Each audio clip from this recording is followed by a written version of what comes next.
is available at the Village Bake Shop, open from 6 to 6 Monday through Friday and 6 to 5 on Saturday. The Village Bake Shop's located at the Village Green Town Center and has been satisfying Cleveland's sweet tooth since 1961. Give them a call at 476-5179 or come and see them at the Village Green Town Center. Brownies, cupcakes, wedding and birthday cakes, muffins, pies, Danish. You're listening to Backfire with Steve Hickson on Whoop FM. Call 423-614-5553 to join in on the conversation. Now, back to Backfire. All right, I'd like to welcome everyone back to Backfire this morning.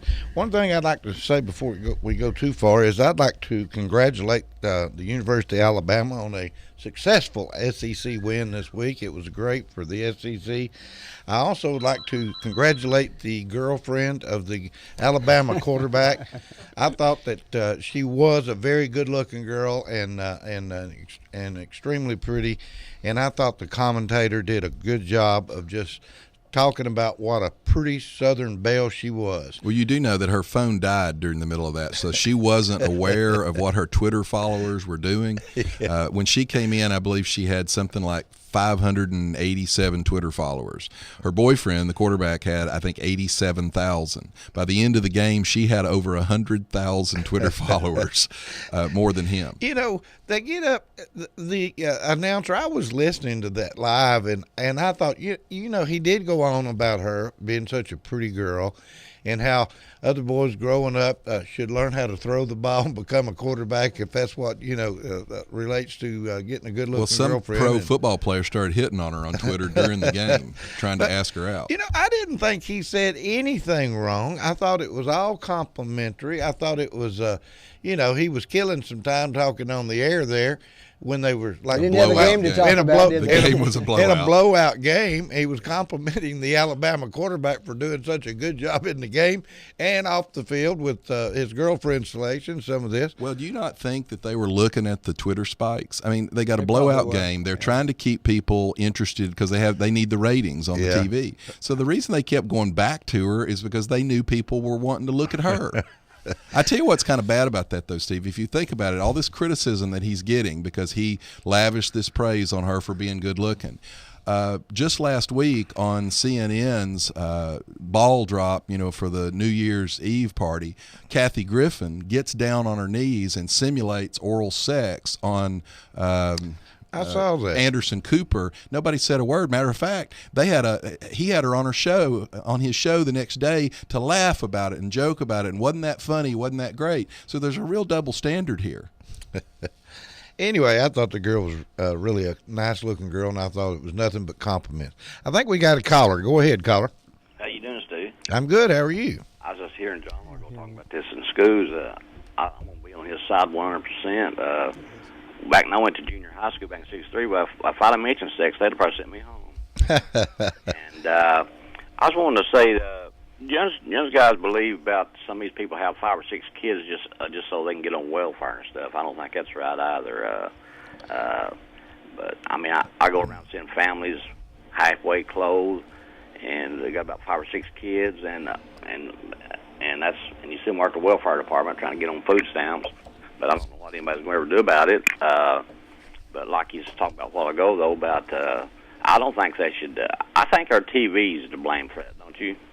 Well, TV's to blame for a lot of things these days, that's for sure, and the computers are to blame. Well, Dr. Joyce Brothers several years ago wrote a column I remember reading where she talked about what's happened to shame in our culture and said, we've actually made shame a bad thing. Oh, we don't want to embarrass anybody. We don't want these girls to feel out of place. We've got cheerleaders that are pregnant out there on the field cheering. Now, I don't want a cheerleader to be punished for getting pregnant, but you used to be embarrassed to get pregnant out of wedlock. In the old days, you wouldn't have been a cheerleader if you were pregnant. Well, Dr. Brothers' argument was shame holds a good place in a society because shame upholds standards and morals. Right.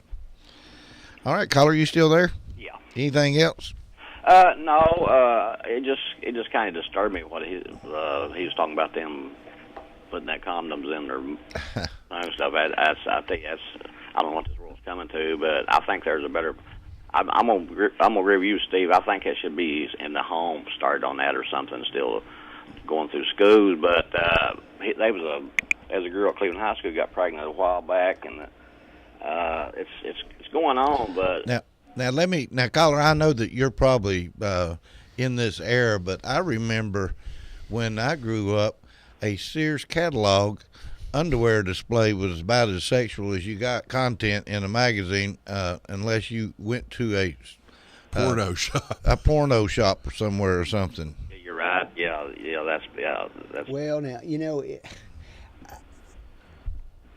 I basically agree with the premise about shame and standards changing and so forth, and I do think that's a factor. But I hesitate to get too nostalgic about the way it used to be. I also remember when I was 16 years old that I could go up to a bootlegger here in Bradley County and buy liquor. You still can go up to the bootlegger in Bradley County and buy liquor. Well, but there was a different standard, because I also remember that if you came through the line a second time in the same evening, he would call your parents. Yeah. And he only sold you a half pound at a time. That's right. But it's still, though, it's true to say that standards are different, but we also tolerated a lot of things in those days that would be frowned upon now. There's a whole generation of young men in Bradley County whose fathers made a pilgrimage to Athens when they were 17 or 18 years old to a house of ill repute many years ago. Oh, you're talking about the General Lee, wasn't it? Robert E. Robert E. Lee.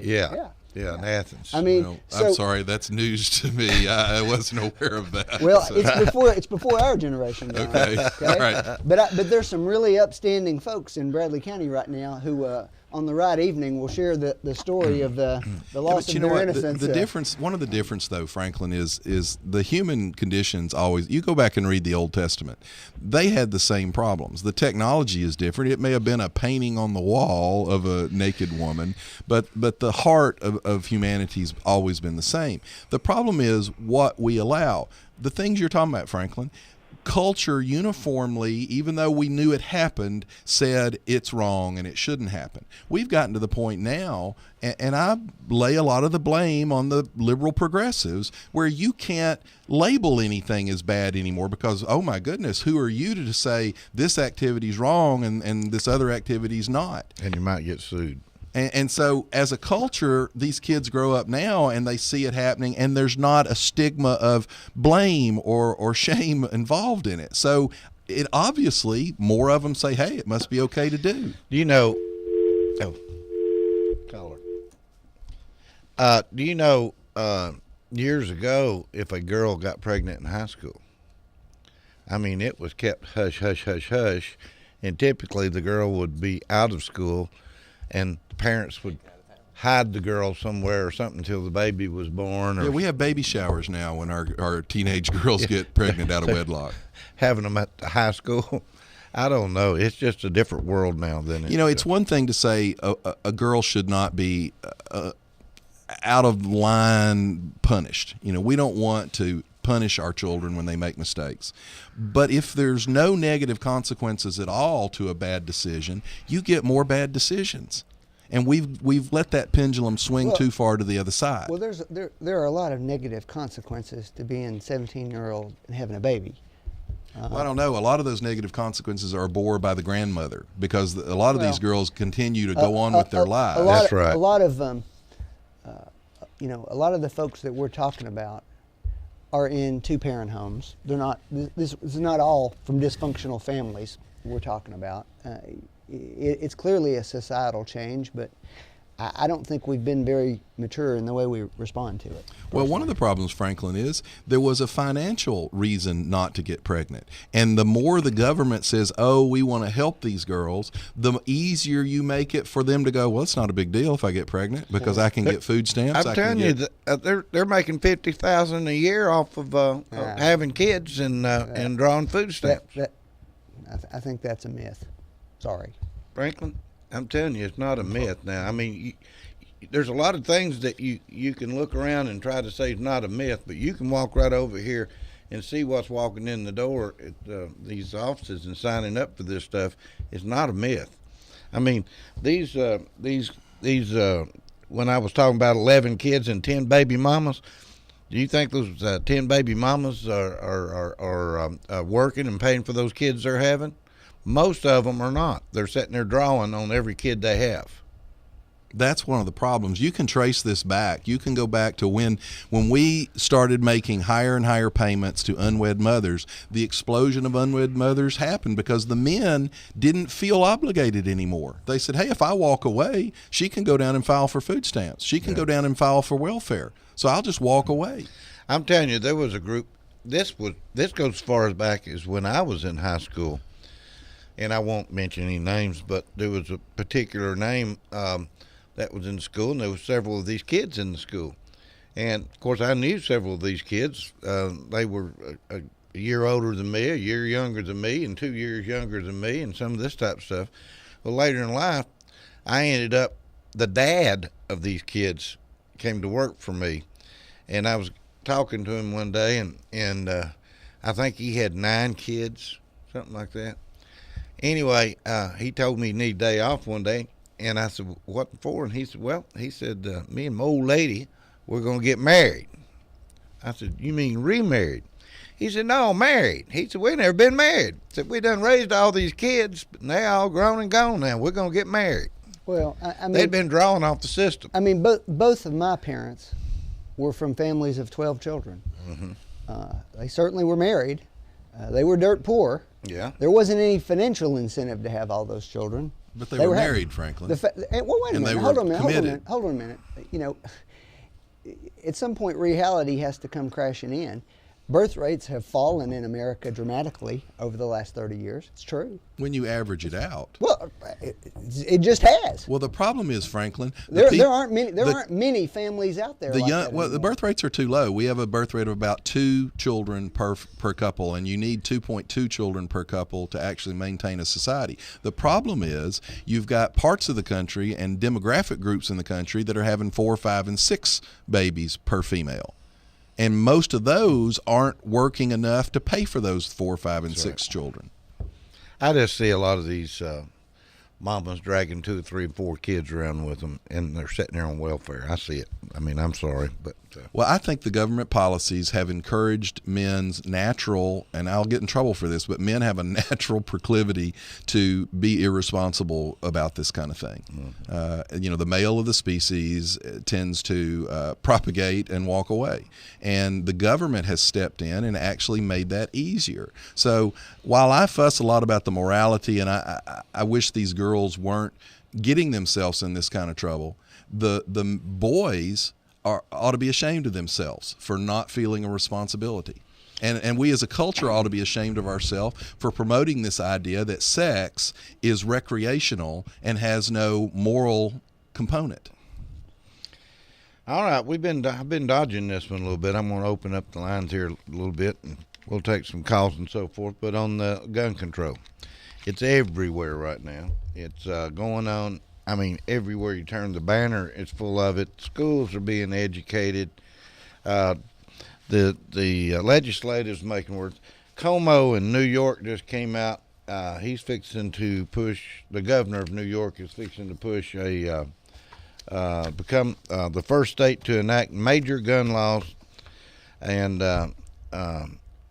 he's hoping to plan Wednesday, I think, today to propose the most restrictive ban on guns anywhere.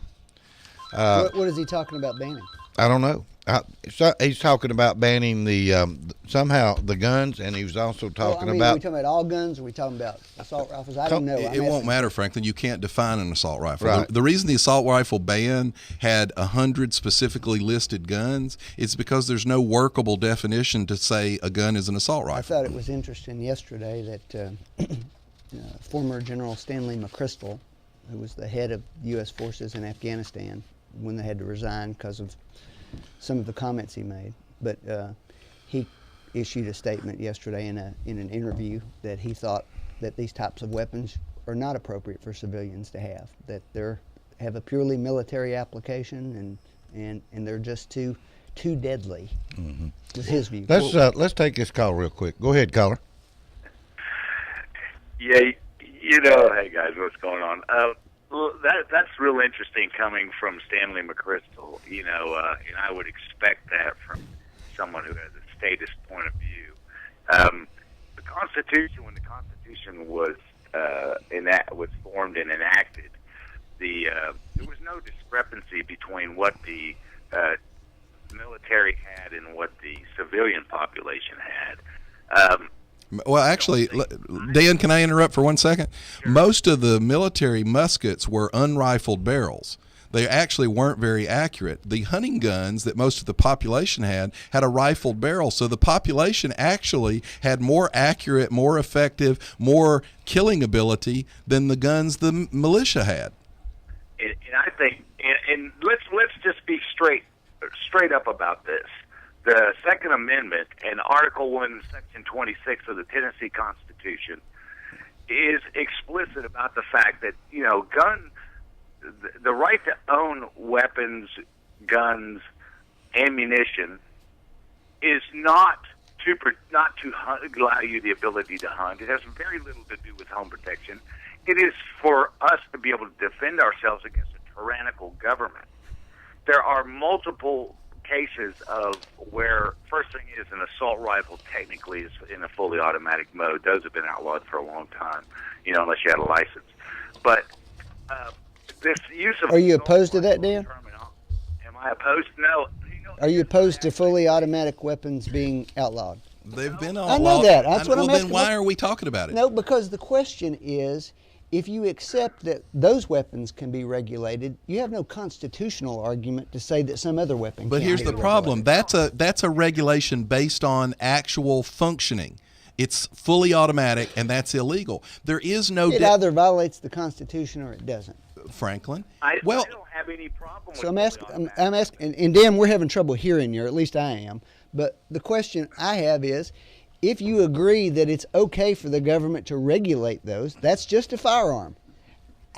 I don't think they should be able to. Okay, well then I appreciate your consistency, Dan. Well, you do know the founders, Franklin, owned cannons. And matter of fact, to this day, it's not illegal to own a cannon.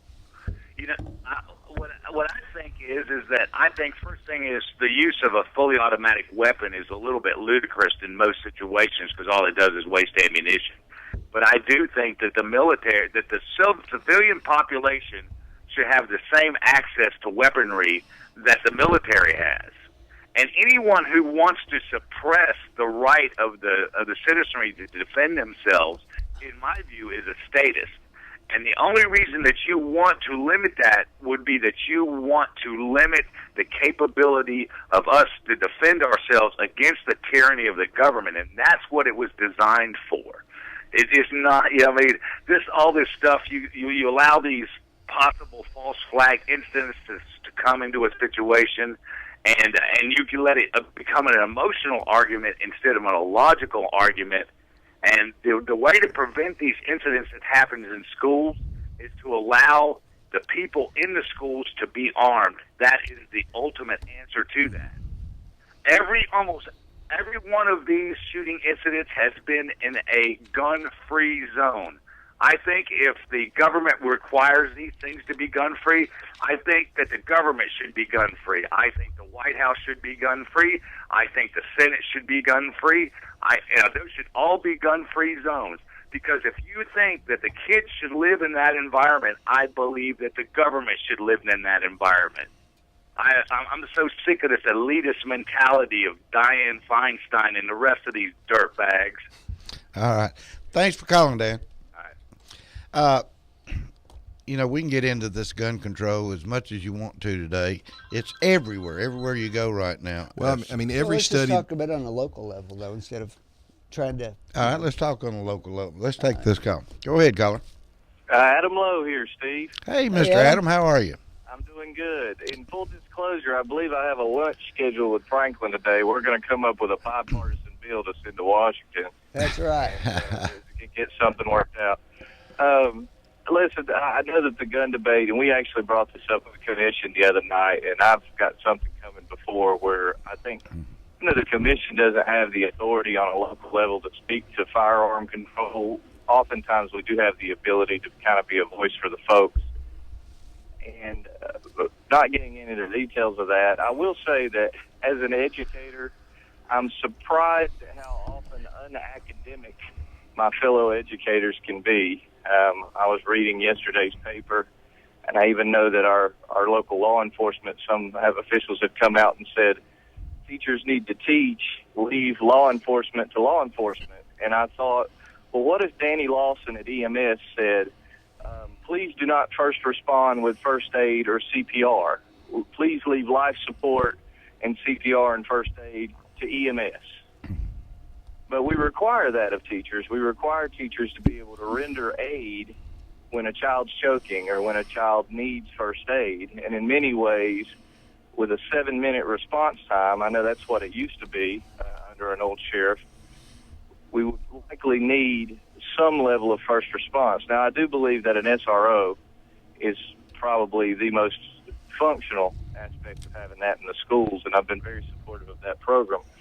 But what Representative Watson proposed wasn't really a right-wing idea. It was rather balanced. It was kind of that air marshal approach.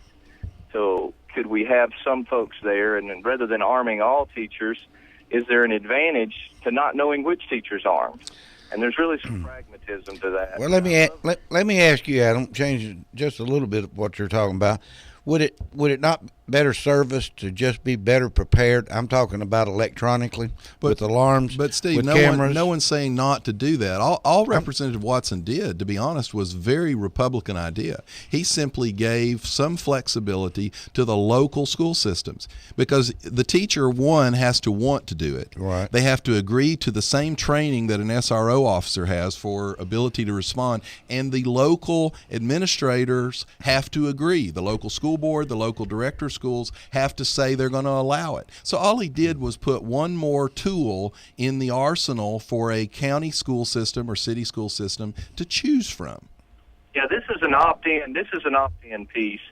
Now, I'm sure it will go and it'll get discussed and it'll get pared back and changed. So before everyone gets too married to the bill, you have to kind of let it go through its cycle.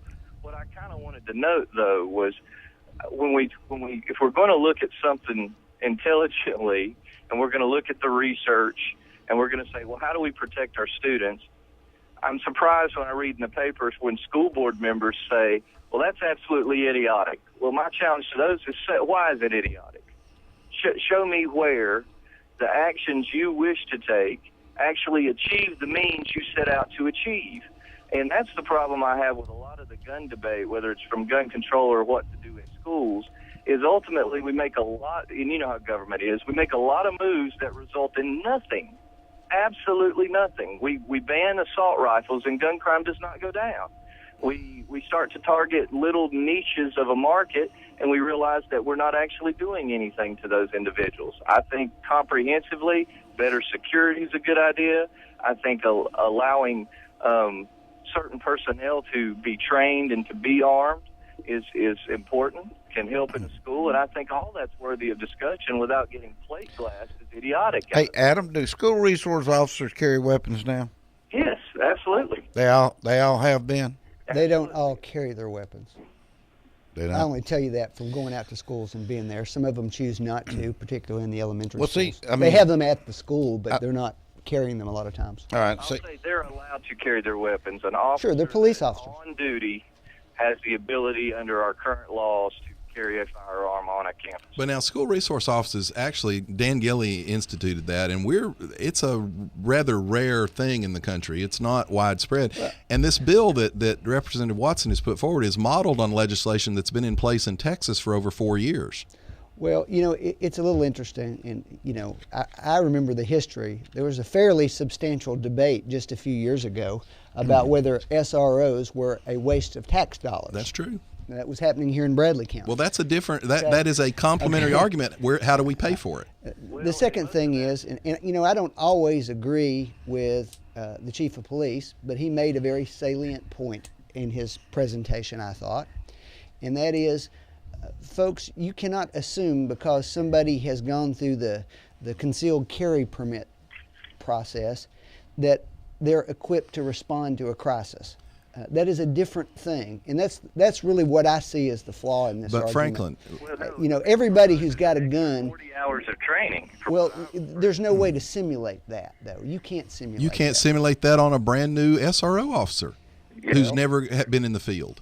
Yeah, and to kind of case in point, we've got situations here in Bradley County where a lot of law enforcement officers have gone through their first experience with that and not ever had a second, have not continued employment, and in some cases were even, I think, encouraged to or chose a different career path. But there's a lot of people that have their driver's license, but they can't drive worth a crap either. This is, to me, one of those areas where, there's nothing completely wrong with us relying on what our experience is. It's like guns and bars.